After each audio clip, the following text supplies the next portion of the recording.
Hello everyone, তোমরা সবাই কেমন আছো? আশা করি ভালো। তো আজকে ভিডিওটা মূলত এসএসসি 2025 যারা বোর্ড চ্যালেঞ্জ করেছো তো তাদের জন্য, ঠিক আছে? তোমরা হয়তো বা জেনে গেছো অলরেডি যে তোমাদের এসএসসি যারা বোর্ড চ্যালেঞ্জ করেছো তাদের ফলাফলটা কিন্তু 10 আগস্ট প্রকাশ হতে যাচ্ছে, ঠিক আছে? যারা পূর্ণ মূল্যায়নের জন্য আবেদন করছিলা তো তারা সহজেই তাদের ফলাফল অনলাইনে রুল নম্বর ব্যবহার করে দেখতে পারবে, ঠিক আছে?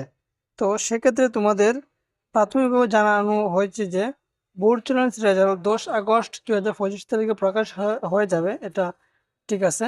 কিন্তু তোমাদের মূল এসএসসি রেজাল্ট প্রকাশ করা হয়েছিল 10 জুলাই। এরপর পুনর্মূল্যায়নের জন্য আবেদন নেওয়া হয় 11 থেকে 17 জুলাই পর্যন্ত। এখন শিক্ষার্থীরা অধীর আগ্রহে তাদের ফলাফল দেখার অপেক্ষা রয়েছে। তোমরা হচ্ছে যেভাবে রেজাল্টটা দেখতে পারবা, শিক্ষা বোর্ডের অফিসিয়াল ওয়েবসাইটে চলে যাবা, ঠিক আছে?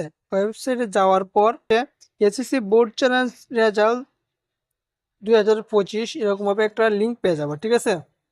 তো এই লিঙ্কে ক্লিক করলেই তোমরা হচ্ছে তোমাদের রেজাল্টের রুল নাম্বার বা যা কিছু চাইবে সেসব তথ্য দিয়ে দেবা। তো তোমরা হচ্ছে রুল নাম্বারটাই চাইবে, তো এটা দিলে তোমাদের রেজাল্টটা পেয়ে যাবে আশা করি, ঠিক আছে?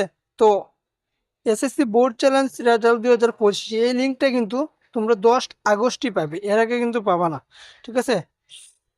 তারপর হচ্ছে রুল নাম্বার, রেজিস্ট্রেশন নাম্বার এবং অন্যান্য প্রয়োজনীয় তথ্য সঠিকভাবে দিয়ে সাবমিট করলে তোমাদের রেজাল্টটা পেয়ে যাবা।